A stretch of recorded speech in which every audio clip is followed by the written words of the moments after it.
Hi, everyone, and welcome to Table Manners for Robots. This is our next episode in our new series called Unite for Small. This is series 2 of Table Manners for Robots. And in this particular episode, we're going to focus a little bit more on financial aspects. We are still talking small business. We're still talking about recovery from recovery within a post-pandemic environment, with a little bit of extra focus on the financial message and financial decision making that most small businesses, medium businesses have to go through right now. Very fortunate to have excellent guests as always.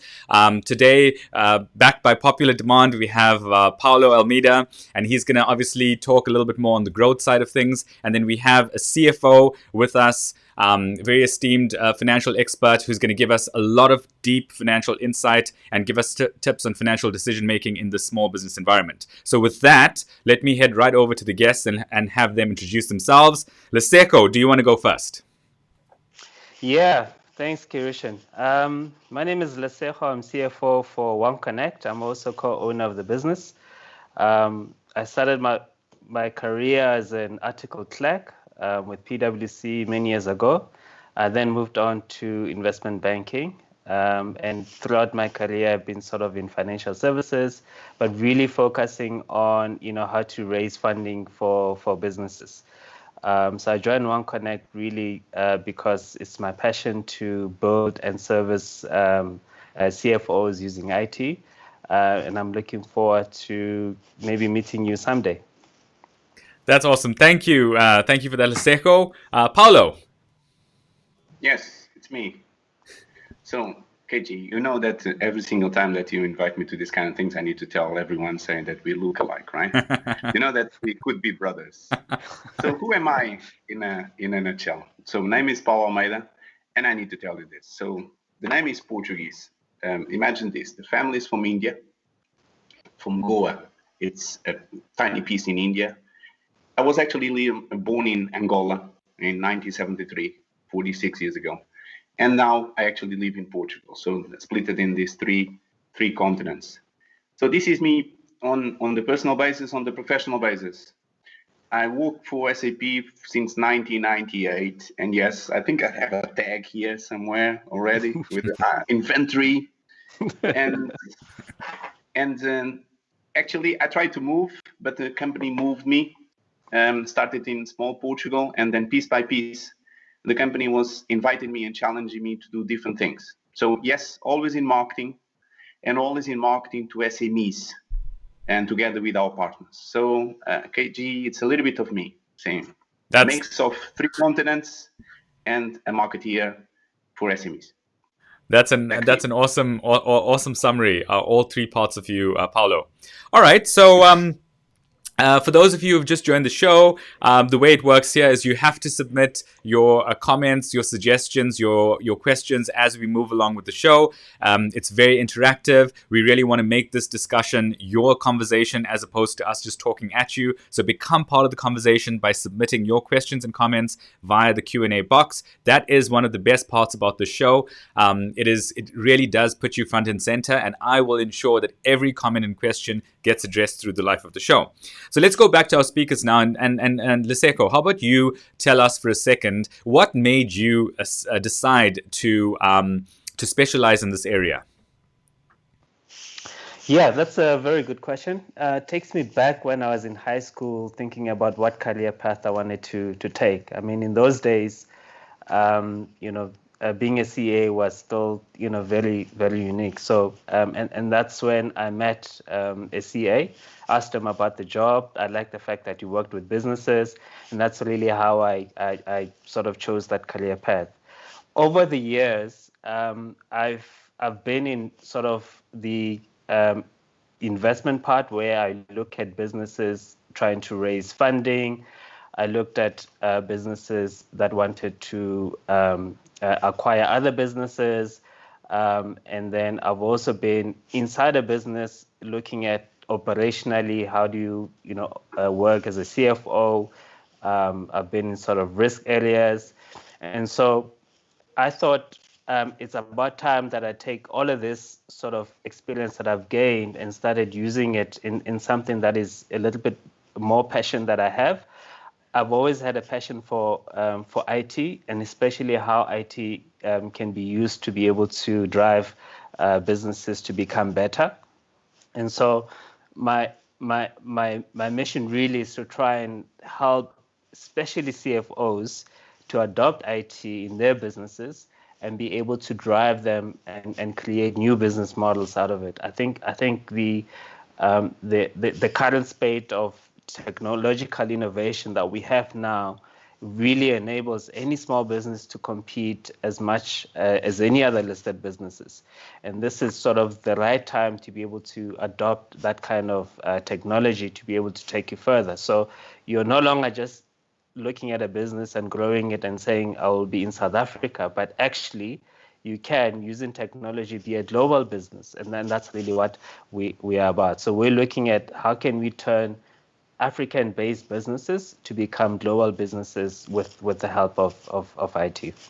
Yeah, I really love what you say there, Lesego. You know, in this world of cloud, in this world of software as a service, the reality is that no company can complain that they now suffer the adverse effects of not having economies of scale. We can all capitalize on existing economies of scale because the infrastructure sits outside of us anyway. So all of us, small companies, big companies alike, can have access to exactly the same level and quality of services that we can then translate back to our customers. So just a gorgeous, gorgeous message. And I think that that message is not often conveyed as strongly all the time. And people need to get that every company, small and large, in the current reality can offer superior service to clients. We can no longer say that the big fat corporate can bring certain services to their clients that small companies can't. In fact, smaller companies can do a better job because they're often more agile in their decision making. But from a systems point of view, the playing field is now level. Everyone has access to the same services, which I think is fantastic.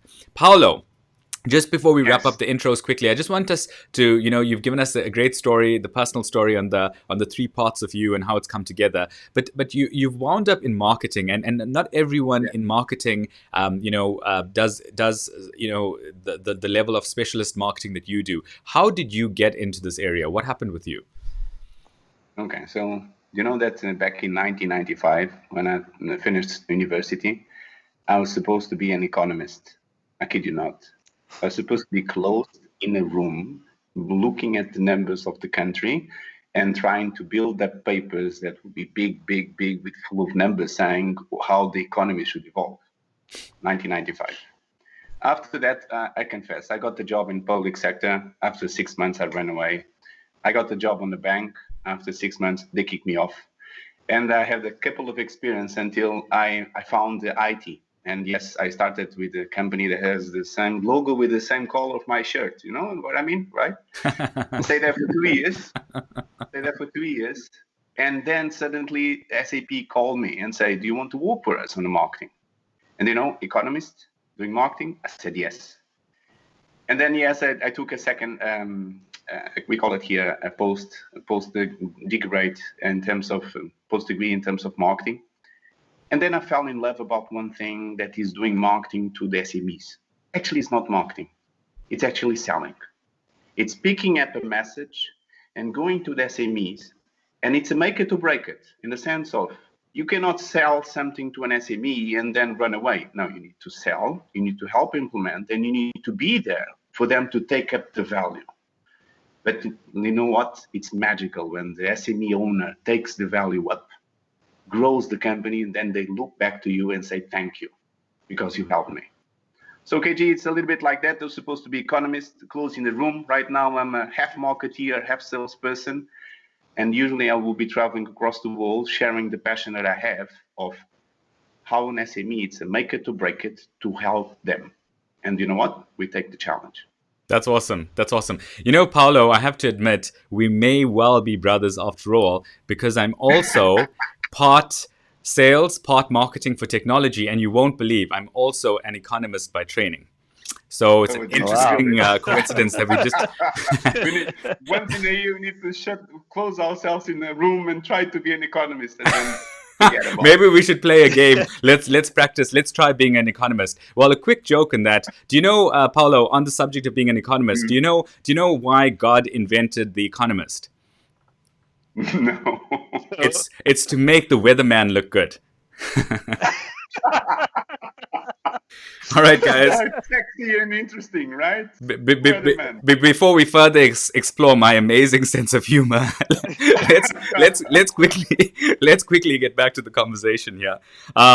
So folks, for those of you who've just joined us, again, quick message here. Make sure that your questions are coming through. Put your stuff into the Q&A box. We will not be looking at the chat box. I will not be looking at the chat box. So make sure it goes into the Q&A box of the show. And anything that you put into the Q&A box, I will address live with our speakers. So make the best use of our speakers. Luke asks a question here. What topic does this cover? Well, just as a quick reminder to you, Luke, this is about speaking to decision makers of small to medium businesses, helping them with the challenges that they're running into in a post-pandemic environment, with a specific focus and flavor on financial management in today's show. Because we do have a CFO amongst us, and you have two economists, so we're definitely going to focus a little bit more on the financial side of things. All right, so on that note, let's talk about South Africa. Let's talk about the specific situation. Lesego, I don't think I need to stress the plight of small businesses right now. In some instances, it's been very challenging. In some instances, we've had a number of opportunities come up. But if you could just give us your take, what is the plight of small businesses in South Africa right now? Yeah. Look, I think in South Africa, the major headache that small businesses have is cash flow. You have a challenge that you want to grow your business, but you don't have enough cash flow to be able to grow that business. And then the second thing is that, unfortunately, and I was part of that community in the financial services, is that the models that financial services use to evaluate small businesses is the same as a big listed company, right? So it doesn't really fit the small business criteria. Fortunately, there are new players in financial services that are becoming a little bit more innovative in terms of how to offer financing solutions.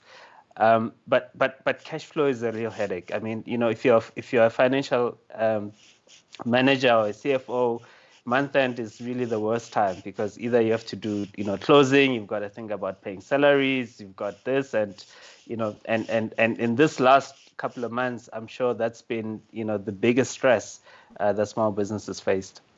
Yeah, have to agree. Cash is king, and I think the message of cash is king has never been clearer than it is in a post-pandemic environment. I think a lot of businesses have always lived by that principle, but COVID was a big reminder of how real that fact is. And if we're not guided by the principle of cash is king, it could result in further, dangerous moments for any company going to the future. Just, looking at this factor of noise and hype and fear in the market right now, Paulo, perhaps from a more global perspective, there's a lot of sentiment going around right now. There's a lot of fear. There's a lot of panic, and there has been for a long time. And I think we're experiencing some of that inertia effect after a lot of that's, subsiding, so to speak. Do you have any thoughts about the actual risks beyond just the noise and the hype? It will depend from geography to geography, but in general, KG, for me, the risk is real. The risk is real in terms of us as human beings, as individuals, and also the risk is real in terms of us being managing a company. So my advice, my 2 cents is take a look in terms of the numbers of your company. As Lesego was just saying, cash is king. How do you control your numbers? But on top, take in consideration one thing. You cannot shut it down and waiting this for this pandemic situation to pass, because we don't know it's going to be 6 months, 1 year, or 2 years. So even though I say the risk is real on the business side, I will share other examples saying that even though we have existing risks, this is the moment that you can actually take this opportunity to your business and evolve. I will, KG, on the next moments, share a couple of examples on how other companies are doing across the world. But in a nutshell, risk is real. Be careful. Cash is king. But you know what? This is the moment to invest. Yeah. So I think it's important to set that context, and especially in terms of the show and how we're covering it. The reality is that we don't want to pretend like the risks are not there Mm-hmm. and that they're not real, but at the same time there are ways of overcoming them. So we're not going to get doom and gloom about things. We don't want to just make it sound as though they are insurmountable problems, because these problems can be solved, but it's also important to recognize that there are real risks out there in the business fraternity that are far greater than before. We have less play in the system, and we're going to have to look for solutions. But again, we're going to keep this to a very solution oriented conversation, like Paulo just mentioned. Couple points here coming up from our audience. Dumi says, great conversation and relevant topics. Thanks, Dumi. Luke puts a good question out there. He says, what's the best way to think about your business to extract the most out of it? I'm not going to address that as a question in and of itself. I would prefer for us to keep that question in mind as we're going through the discussion as a whole, because the entire show is pretty much going to be addressing this kind of question. Bokamoso, I'm going to address your question in just a second. I think I just want us to go into some more specifics into the conversation first, and then we'll pick up your question. So, Lesego, let's go back to you here for a second. We definitely find that businesses are struggling with simple tasks like even pricing right now. I mean, we've often mentioned that pricing is challenging under these times. If you have a small amount of inventory, you're typically tempted to want to increase the price if the demand is high but your stock is low. But can we actually do these kind of things in the traditional sense if we're facing a market that has a very small or diminishing disposable income? How would you think about this whole concept of pricing? Yeah, actually, I want to approach it slightly different in saying, think about it from the customer perspective. I think the customer is really, the key person that you need to be considering at this point in time. And the important thing is that it's a very difficult process. You spend a lot of money, in marketing to get to acquire customers, right? And once you've acquired them, you've got to keep them, right?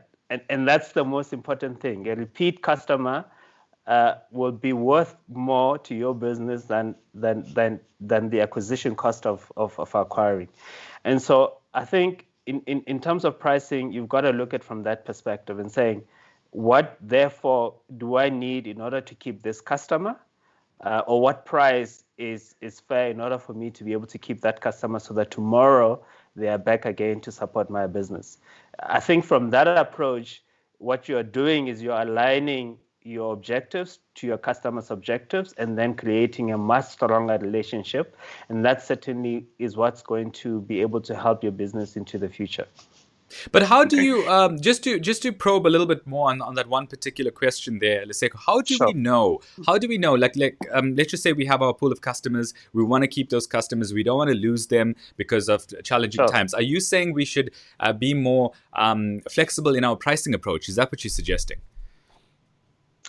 I think you've got to look at the data, right? You've got to look at the data in terms of who is your sort of top customers, right? And how well are they paying? So you've got to look at all those aspects in terms of deciding how best to sort of define your pricing strategy, your pricing approach to those customers. The other consideration as well is that it's not worth it to be able to price up while you've got inventory sitting in your stores, because that's cash, right? So you've got to convert that inventory into cash, and therefore, what is that price level that's going to get your customers to buy, but also help you to move that inventory. But also, once they buy, make sure that they pay. Yeah, of course, because we definitely want our customers paying. So these are very, very good insights. Let me just give 2 cents of what just Lesego was saying. And I always give this example also to my teams and also my customers, saying, think about you. You go to a shop, online or offline, right? The first buy, you can spend, imagine, 50 euros or $50, whatever. If you have good services, the product is good, and you connect with them, meaning the person that is selling to you actually understands you and delivers what you need on time and so on. The second, you're going to spend 70. The third, you're going to spend 100. The fourth, you only think about buying on that specific supplier because they understand you. So what Lesego is saying is fully back you up, saying the first sell 50, second 70, 100, and then suddenly you have a faithful customer that only buys to you. So this is, for me, in the pandemic crisis and the moment, this is the moment to grab these customers and make them feel special to you. If you make them feel special, they will say, I'm only going to buy to this supplier because I trust them. Sorry, back to you. That's good. That's good insight, and I love what both of you have said in terms of this message that it extends beyond some kind of mechanical pricing formula. And I think that what's an important message that's shining through is that even being a CFO at this stage, being a financial leader, is calling for that understanding of the people aspect. It is no longer just a systematic, spreadsheet decision. It's about understanding that consumer behavior pattern, and it's about making sure that you take the relationship with the customer and the people aspect into account. But I find that the only way as a business leader that you have the flexibility and luxury of being able to think about the people aspects is when your house is in order. If you know what your price points are, what your input costs are, and if you know your data, you can then say, let me do right by my customer. Because you could also go on the other side of the spectrum and only think about the customer and then wind up making yourself insolvent in the process. So you need to have as much data as possible to inform some of the flexibility. I'm pretty sure that would be a fair assessment of what you guys are saying. Absolutely. Yeah, and then if we could just touch on, Paulo, the reality is that South African business leaders, we pride ourselves in our knack. We've come from a long heritage of treating many rules as guidelines.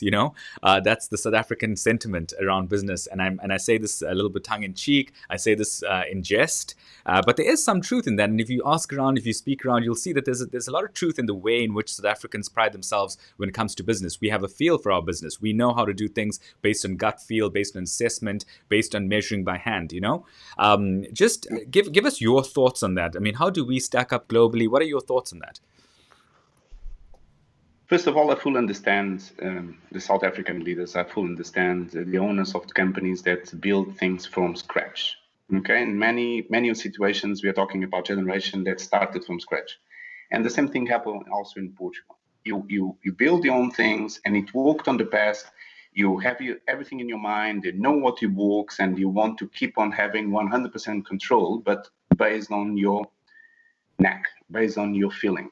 Okay, I'm sorry, you cannot do it right now. I'm talking to the leaders right now. You cannot do it right now. You need data. You need information. You need the numbers that will back you up for the short term, but especially for the long-term decision. You need to understand the market. You need to understand the customer patterns. You need to understand the world is changing. And for that, you need data. This is for the owners. For the CFOs, I need your help, because you need to be the ambassador of having the numbers and showing the numbers to your boss, and together take the right decisions based on data, saying, this is the historical. This is what happened on the last 12 months, and this is what is going to happen the next 12. And you know what? Based on the data that we can have access, this is on the next 24 to 36 months.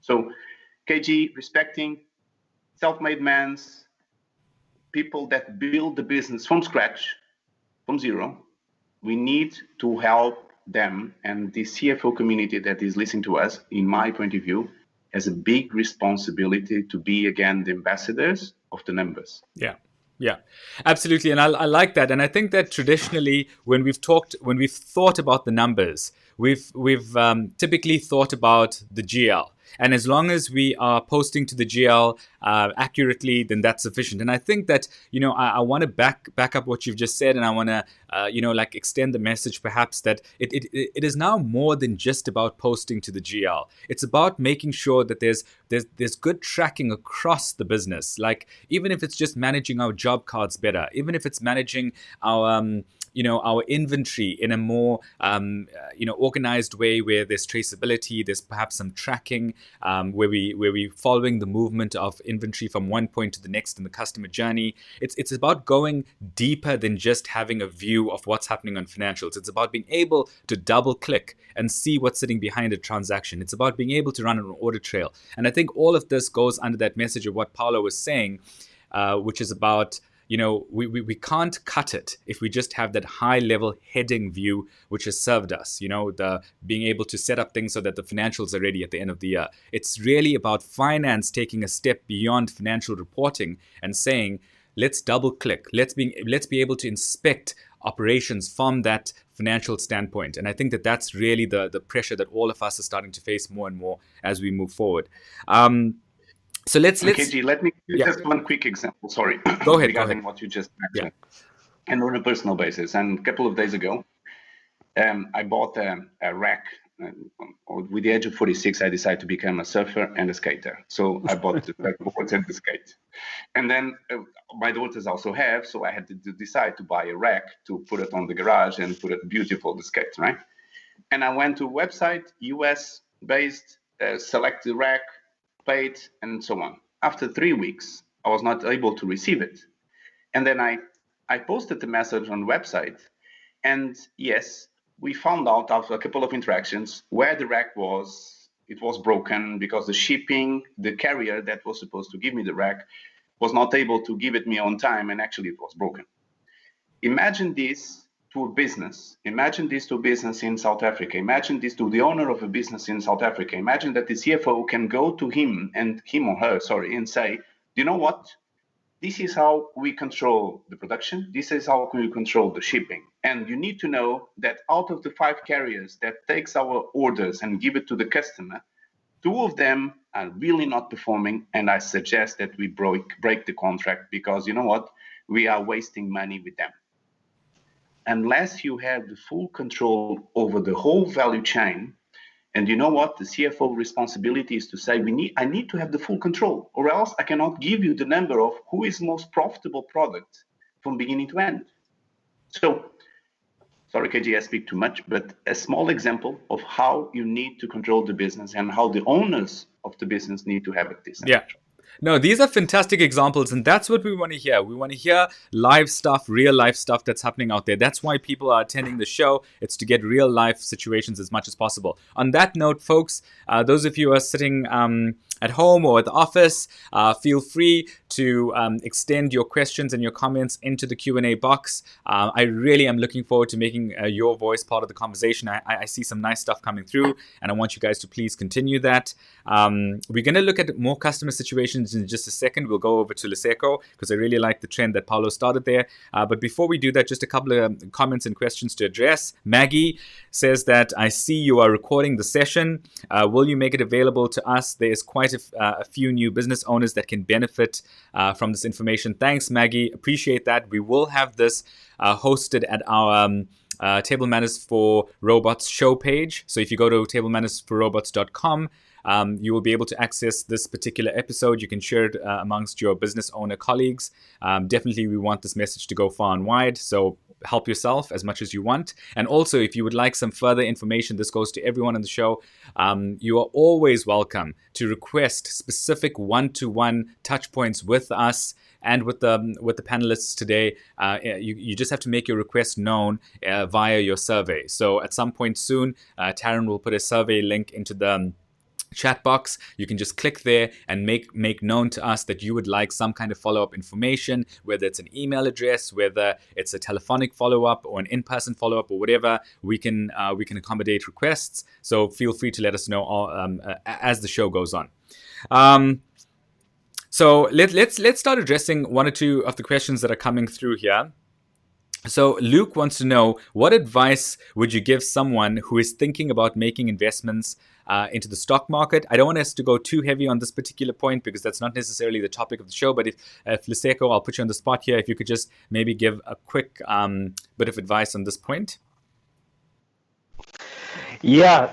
So, look, I mean, I think as a CFO, and an avid investor, someone that wants to be entrepreneurial, Stock market definitely is something that you look at as an alternative in terms of investment. My personal experience with stock market is that you've got to invest your time in understanding and analyzing companies if you want to really make it work. Otherwise, there are many different investment managers that are available.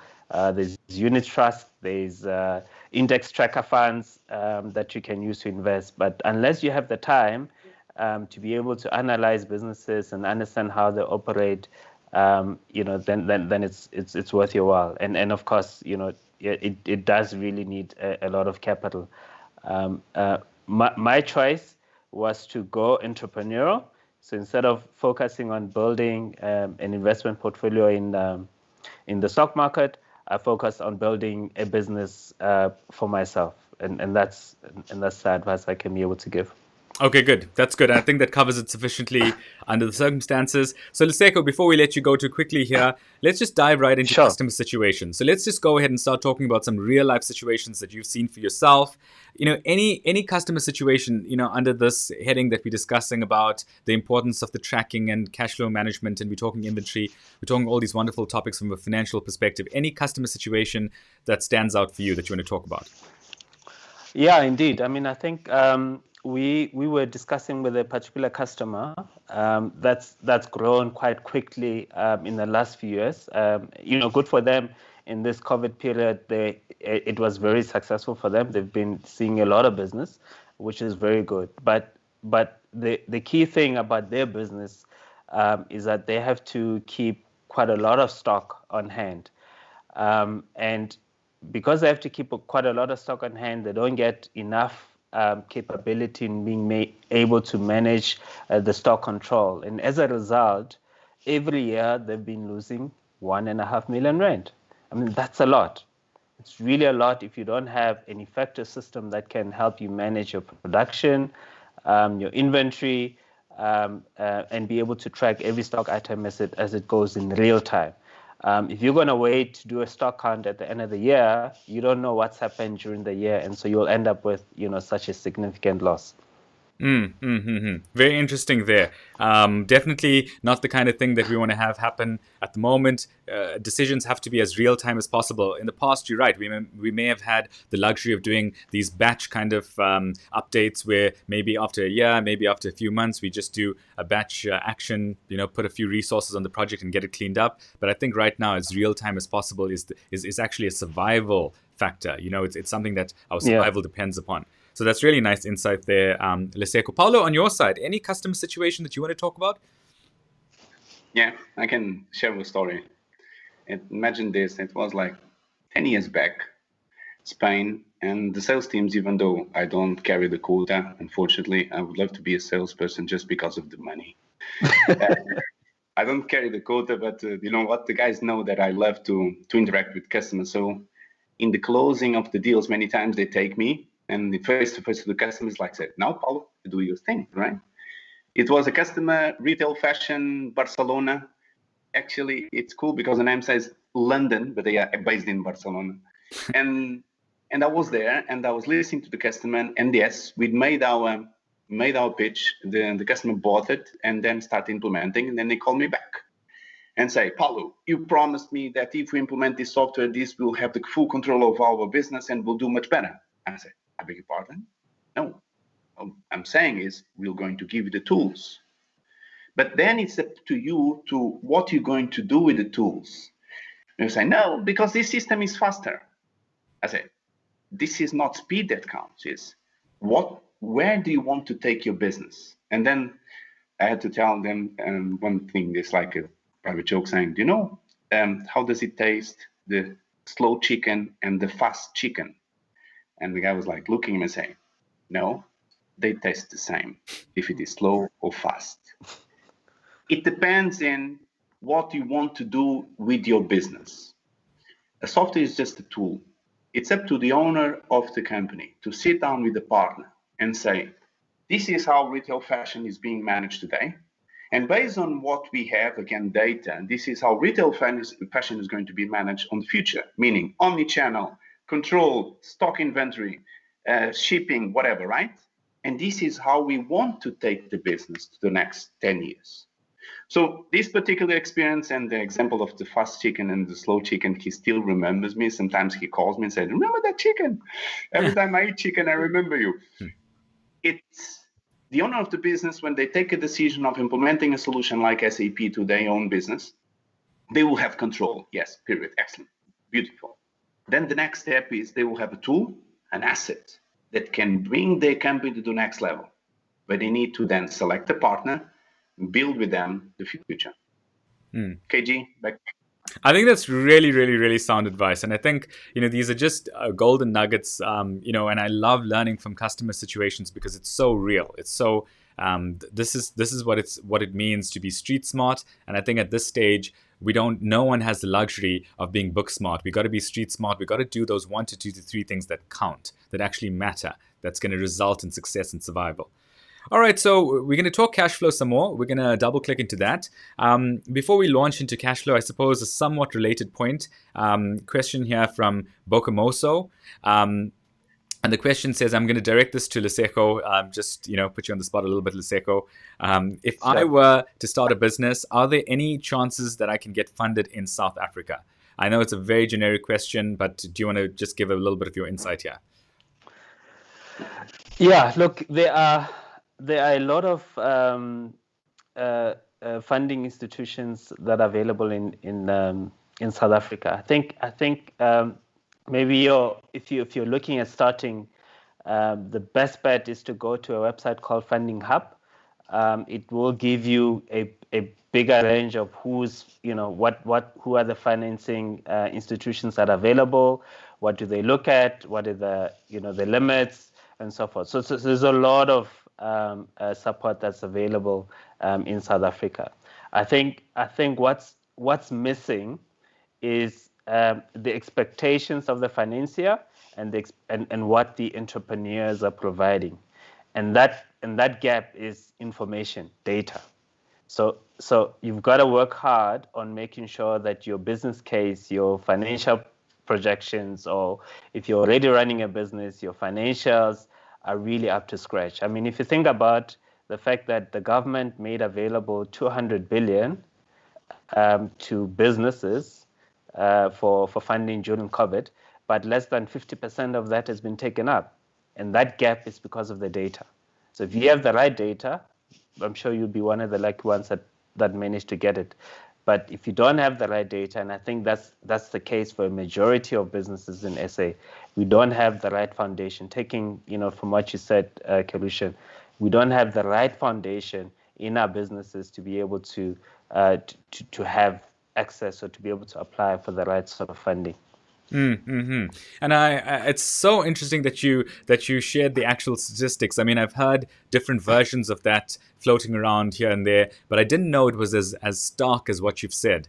That it's less than 50% of that funding pool that's actually been utilized. And I know that we're talking a lot about data, and I hope that the business owners, the business leaders, the financial leaders who are listening to us see how problematic this is. That if we have a pool of funds that's available right now to businesses, whether they are in serious distress or not, there is a pool of funds that's available to business owners. And if we don't have the right quality of systems and processes to back up our requests for funding, then of course we're not going to be able to tap into this wealth of physical support that we can receive at this time. And this is a very important message, that as South Africans, it's not just a case of complaining that we don't have resources available. I think we can all see that resources are available. It's how do we respond to that opportunity? Are we actually taking the right steps within our business so that we can actually get the support and show confidence to the people who want to help us and support us? So let's talk about this thing called cash flow then, Lesego. If you could just be as practical as possible, I mean, not in some high-level finance speak, but just practically, how do we address this cash flow challenge that we're experiencing? Yeah, look, I mean, a cash flow is really a big pain if you're a small business. You build up your business on your entrepreneurial capability. You've got customers. And you build a profile, you're selling some inventory to those customers. Unfortunately, what then happens is that as you are growing, you start producing more. You start obviously, selling, particularly if it's B2B, business to business, you start selling more and more to your customers. And so your cash gets locked up in the inventory as well as in your receivables, trade receivables. And that's where you then need to really focus your effort in managing it. You've got to find ways of keeping your inventories low. And that's a challenge in itself. And without data and understanding the trends, the historical trends of how stock is moving, who's buying, typically when do they buy, how often do they buy, really tapping into your customer base and understanding their buying patterns. And then on the second level is understanding really the terms that you're giving to these customers. Managing credit. There are many online institutions that are available to provide credit information. Are you using that? Are you just, allowing anyone to build up significant debtors book at this point in time? And therefore, you need to make sure and you focus on getting your money very quickly from your customers and reducing your inventory. Again, very sound advice there, Lesego. I like that. It's very practical. Many points that you've spoken about there. I want to just, check this with you. I know the answer, but I'm just going to check it with you again. A lot of what you're saying sounds very much like what the small businesses would say. What the large businesses would say. This is the kind of tracking, traceability, insight that typically the large businesses speak about. Is this a large business thing? Is this a large business conversation? Is it true that a large business should be thinking SAP, but the small businesses should be thinking, oh my God, let me just get something a lot more manageable because SAP is just not for us? Just openly address that with us, please, Lesego. No, absolutely not. I think that's where I said initially that innovation is moving in such a way that big software providers are considering software as a service. So what is software as a service? It means we can give you the same, or a software provider like SAP will give you the same capability that a big multinational company has. And what they've done is they packaged that into a solution that they host in their own service. You don't pay any hardware. Don't worry about security. They take care of all of that. All you do is just basically subscribe for the software, and it's a click, and you've got it. And that's easy, right? And with that easiness, you then have access to be able to do all the wonderful things in managing your business, as much as a big organization is capable of doing. Yeah. I need to share a part of my life also. Sorry, KG. No, it's fine. So back in 1998, my first job on SAP, I was working in Portugal, and I was the one that was picking up the phone when someone called the SAP Portugal reception and say, oh, I need to buy software. And they would like, oh, where's Paulo? And they would pass me the call to me. I was picking up the phone. And then with all the politeness of the world, I have to understand the scope of the project and then the money, how much money they added to the project. And back in 1998, if the prospect had less than 25,000 euros, it's a lot of money. We had to politely say that they need to search another software. 1998. Today, I'm proud to say if someone calls us, unfortunately, they don't pick up the phone and call me, shift it to me. Someone else is picking up the phone. If you have one user only, you can be an SAP customer, as Lesego was saying. We map your process, we put it on the cloud. I cannot say that it's as easy as paying connecting the electricity and the water, but the concept is like that. You open up a business, you need an office or not, but old-fashioned, if you have an office, you need the office, electricity, the water, the gas, the furniture, and the software. And would be a little bit like this, plug and play with your data on the cloud. Lesego, you can do it, right? As fast as electricity, right? Absolutely. So that's awesome, guys. That's awesome. And so, folks, Cool. those of you who are listening, if you are thinking you're a one-user operation, just think about what Paulo said. We'll hold him to account on that. And, No, call just me. I mean, in LinkedIn, Absolutely. to call me, say, Paulo, you promised me one user. I'm here. Click. And you know what? I'll fight for you. That's awesome, folks. And I love that kind of support. And guys, this is what Unite for Small is about. This is the energy of Unite for Small. It's all about saying no matter who you are, no matter how big the business is, everyone can get serviced. Everyone can run a professional practice. And there are a bunch of people out there who are willing to help us, give us some support. So this is fantastic.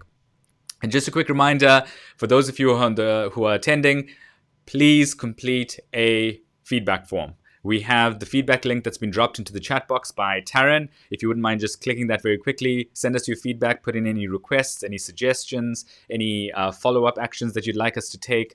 Just throw that into the feedback form, and we'll ensure that we contact each of you based on your feedback and based on your requirements. On that note, I want to just read out a comment here from Dumi. Dumi says, managing the quote to cash process and everything in between, understanding the entire value chain and identifying areas where improving efficiencies is necessary. Spot on, Lesego. So Lesego, well done on that one. Oh, excellent. Okay, good. So let's go to Paulo for a second here. Paulo, we're talking about this whole big business, small business thing, and we touched a little bit on the fact that there's this idea about buying big systems like the SAP brand, etc. It's a big business thing. A lot of small businesses are suffering with this challenge of, do we spend now or do we hold on to our cash? Because we did mention that cash is king, so should we hold on to our bank balance and hold on for dear life until such time as we see that the market's changing and then perhaps we start spending in the future? Or is it a case that we do need to spend now in order to ensure that when the market starts turning and becoming a little bit more bullish, then we can ride that wave better? What is your advice? Do we spend or do we wait? Let me share with you a little bit of me and how I've been living on since this pandemic situation started back in January, right? And again, in this small country, Portugal, but I believe that these examples also resonate to South Africa. So together with the kids and my wife, we used to have one tradition, and it is try to taste the food of the several restaurants here in Lisbon, especially the different food. And with the pandemic, the restaurants, as I believe also in South Africa, many of them have to shut it down or decrease the number of tables to half. So suddenly it's an industry and then a vertical that is struggling. And a couple of weeks ago, I had a chance to actually grab the opportunity of a restaurant that is implementing SAP Business by Design. And in this pandemic craziness, I had to pick up the phone and call them, right? And say, why now?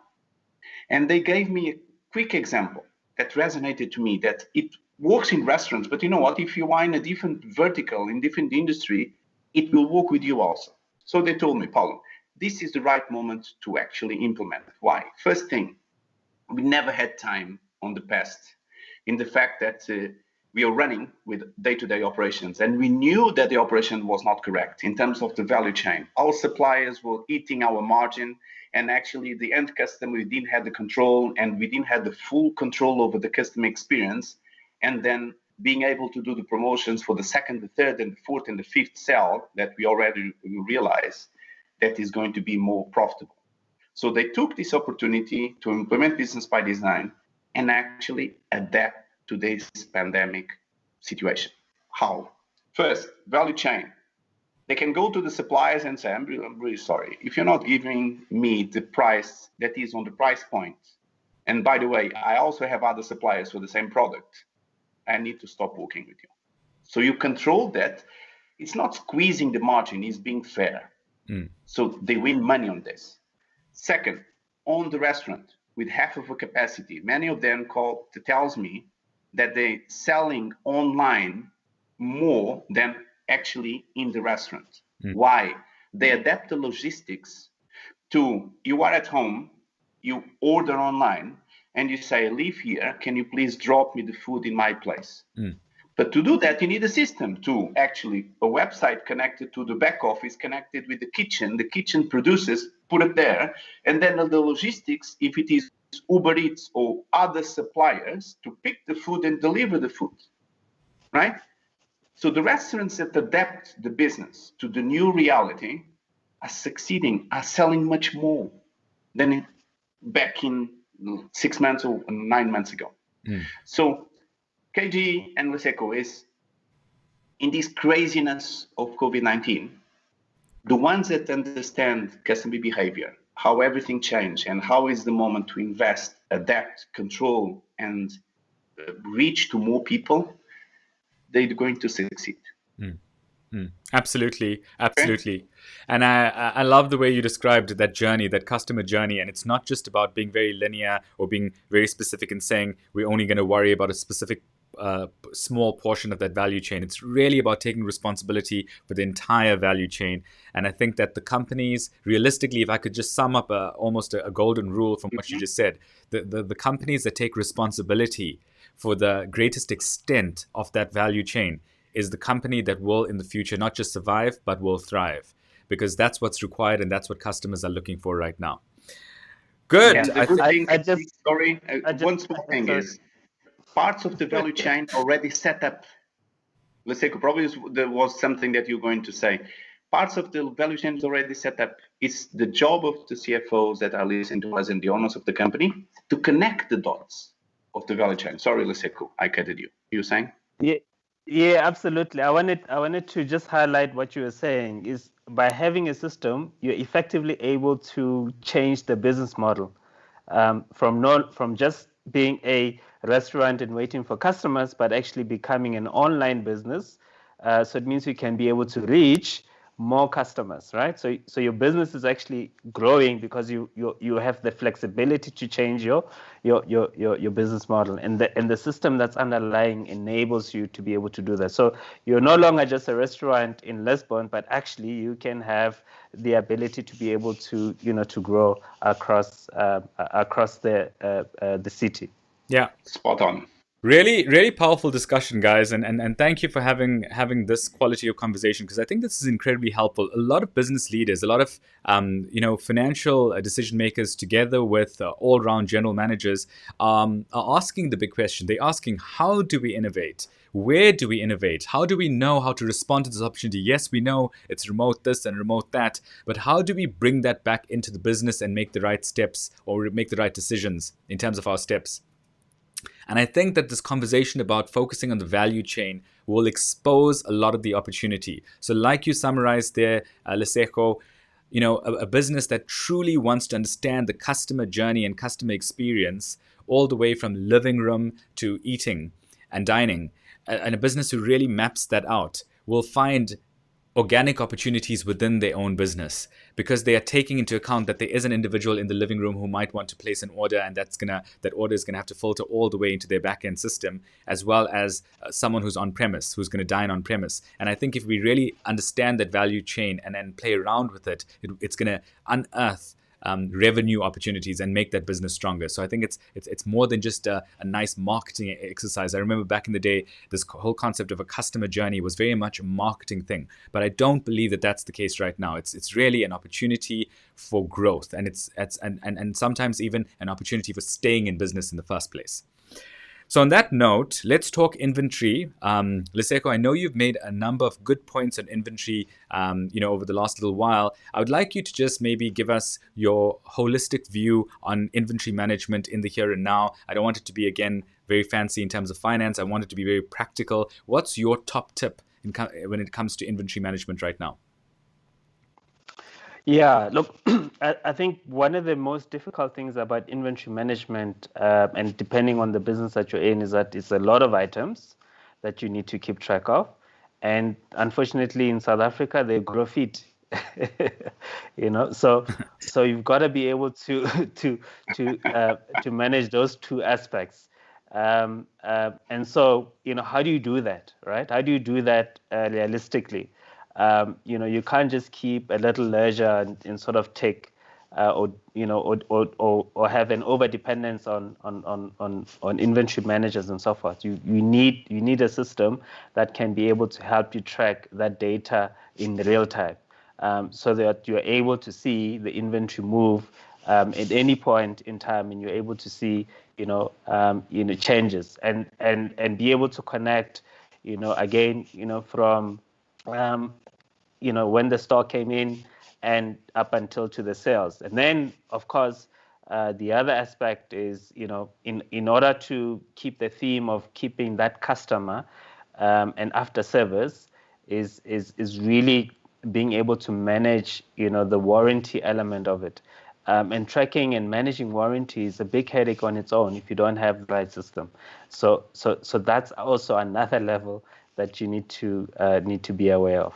Right, right.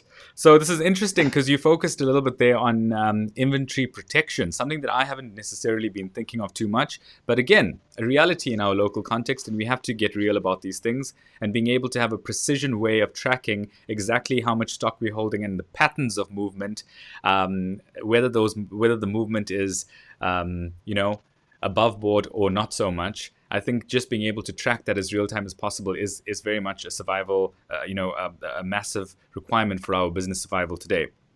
So let's look at. Can I give an example of this? Yeah, absolutely. Go ahead. No, shut up. Sure. I promise. So yesterday I was with one of my partners in Brazil, and they actually created a solution, and this one was on top of Business One to control the whole. You're not going to believe it, the whole value chain of the beer, from the production to the consumption. Okay. And one of the assets that the beer producer needs to value is actually the barrel. So imagine the barrel that comes out of your warehouse to respective coffees or restaurants, right? And then Lesego, also in Portugal and Brazil, barrels grow feet also, and they disappear. So what the partner, together with a couple of customers, took a decision is, what if we create a GPS tag in the barrel connected with Business One, and also connected to who took the barrel, but also where is the barrel is on the map, right? And then the customer said, "Oh, that is very expensive." The GPS tags are really cheap right now. 10 years ago were really expensive. Right now, really cheap. So it's a small thing that you can add up, as you're saying, Lesego, to the whole value chain, to your business. And then suddenly you can see the dots on the map. Where is your barrels? Where is your inventory? And then you have the control. Sorry, KG. Yeah. That's a great example. 3 minutes to go, right? That's a great example. I love it, and I think that in South Africa we may have a situation where beer is an appealing commodity to grow legs as well. So I don't think it's irrelevant for our discussion today. It's also in Portugal, no worries. It's actually the same. All right, guys. So just a quick reminder to the audience out there: before you drop off the call, make sure you complete a survey. The survey link is sitting in the chat box. If you're in Zoom, you can get the survey link in the chat box. If you're live, then if you visit our YouTube page, you're going to find the link in our YouTube page. So let's have a look at this point about GPS tagging that you just mentioned there, Paulo. It sounds a bit fancy, and I know that you're saying the price point is low, which I love and I agree with. Definitely all of these cool gizmos and gadgets are now super cheap. But if you had to make a final recommendation to our listeners, Paulo, and say, what are the must-haves? I mean, the GPS tagging, that kind of fancy stuff, it may or it may not be a must-have. What are your thoughts on the absolute must-haves that a business should be considering right now? Say to our leaders what your recommendation is. I would recommend and I would suggest that you look at your business in 3 waves, 3 stages: short-term, mid-term, long-term. Okay? GPS tags long-term. On the short-term, my ask to you is, do you have control over your business? And again, regardless if you are in finance, in retail, in restaurants, in consumer products, as an owner of the business, can you click in the button and have the full control of the value chain? And you can see what is your more profitable product that will give you more margin, what is the product that you actually need to take a second look because it's hurting your business. Do you have this? If not, I seriously ask you to select someone to help you implement this and grab the control. Second, once you have your business under control, is where do you want to take your business on the next 12 to 24 months? What are the innovations that you want to put it? Because you don't want to be a commodity in your own market. You want to be different. You want people to remember you. And it does not have to be tags, GPS in the barrel. It has to be, I want to be the restaurant that is serving the best meal on there, but I'm the best one serving the meals at your home because I assemble the whole logistics to deliver it. This is the midterm. Long term, let's think about how we're going to consume the food in 36 or 72 months or 5 years. Let's be creative for the restaurants. Yeah. For the barrels, for the beer, let's put the GPS tag on the barrels so we have the full control. So midterm, short-term, midterm, long-term. I need the owners of the companies to understand how they are and where they want to take the business. Yeah. KG, back to you. Yeah, I think these are great insights, and I think that if I could just add on to what you've just said, it's really about putting the core heart of the system in place that, in truth, you can add things to over time. So as Paulo is describing the short term, the medium term, and the long term, if you put the wrong thing in the short term, you will not be able to add to it optimally in the longer term. So the GPS tagging won't be able to function. You'd have to go and rip and replace at that point unless you put the correct thing or the correct infrastructure or platform in the immediate term. And I think that that's important. It's really about, even in your shorter term decision making, think long term, but you don't have to buy everything long term. All right. On that note, guys, we are pretty much on time. So I'm going to start wrapping up now. Please take a minute to click the link in the chat box. It's very important to us that you give us your feedback. We live off this feedback. We take all of our actions based on this feedback. And we bring this show to you with the idea of giving you value. So it's important for you to communicate to us. Let us know what you've enjoyed and what you haven't enjoyed. Really interact with us and engage with us. You're free to request stuff, follow-up consultation, follow-up inquiries, and you can do that again via the same survey link. Joanna here has said, thank you all. Wonderful to be able to listen to you. It's our pleasure, Joanna. I'm sure I speak on behalf of our panelists here when I say, we really, really enjoy these sessions, and we really enjoy the opportunity to be able to connect with business leaders like yourself and others. On that note, folks, thank you to our expert panelists. Really, really glad to have their wonderful insight, cooperation, their humor, wonderful energy all around, and I personally really enjoyed it. So thank you, guys. Love having you on today's show. Thank you very much. Okay. Thank you. Awesome. And thank you to all of our guests. Thank you for taking a minute to join us. We have a lot of fun with you, and please just keep attending. Let your friends know. Share the link. Catch the video on our YouTube channel right after. And I guess we'll be seeing you next week. And that's a wrap. Thank you. Thank you. Take care.